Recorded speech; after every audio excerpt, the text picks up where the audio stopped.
అరే మీరు డిపాజిట్లే కొట్టుకున్నారు ఎంపీ దగ్గరుండి మీ అంగాలన్నీ కూడా దానం చేసి బీజేపీని గెలిపించింది కదా ఇక్కడ. మీరు జియోలు ఇష్యూ చేయడంలో డబ్బులు ఉన్నాయని చెప్పడంలో మీ అంత పెద్ద మనుషులు ఎవరు లేరు.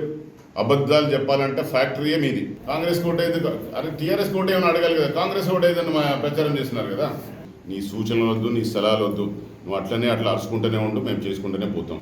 సర్వం ఫెయిల్ అయిపోయి అర్ధగంట ముచ్చట చెప్పి అన్ని చెప్పి ఊగిపోయి మాట్లాడినారు కానీ అట్లీస్ట్ రైతుల గురించి, సాగునీరు గురించి అభివృద్ధి లేదు. 18 నెలల మీ బతుక్కి 10 సంవత్సరాలు తెచ్చిందంతా ఆ ఒక్క లెటర్ మీద పన్నిగమ తెచ్చిన 3,000 కోట్ల రూపాయలు ఇక్కడ మీకు పంపిస్తున్నాం.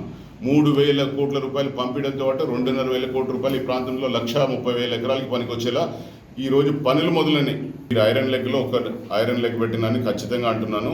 మీ హయాంలో ఒక్క ఎకరాకు కూడా నీళ్ళు తెలియదు. అట్లీస్ట్ మీరు ఉగాది పచ్చడికి ఒక బిందెడు నీళ్ళు కూడా కృష్ణానది జలాలు ఇక్కడికి రావడానికి మీ హయాంలో 10 సంవత్సరాలు టైం తీసుకున్నారని ఏమీ తీసుకురాలేదు. గతంలో కేసీఆర్ గారు చెప్పిన దానికి వాస్తవమే కాదని ఎప్పుడు అనలేదు. మీరు ఎందుకు ఎగురుతున్నారో, ఎందుకు అట్లా మాట్లాడుతున్నారో మాకు తెలియదు కానీ పెట్టేసి ఆ జియోలన్నీ తీసి ఇట్లాంటివన్నీ కాగితాలు చెప్పేసి ఆ జియోలన్నీ నేను కూడా ఇస్తాను. కానీ ఎందుకు వచ్చారు మళ్ళీ 18 నెలల తర్వాత ఏమీ జరగలేదండి. ఇప్పుడన్నా ఏమైనా తెలుసుకుంటే ఏమైనా జరుగుతుంది. తీసుకున్నందుకు ఇప్పుడు కమిషన్లు వచ్చినాయి, భూ కబ్జాలు వచ్చినాయి, లేకపోతే ఇసుక చేసినారు. ఇవన్నీ మీ నాయకులు, మీరు మీకు సంబంధించిన చేసినారు కాబట్టి మిమ్మల్ని అక్కడ కూర్చోబెట్టినారు.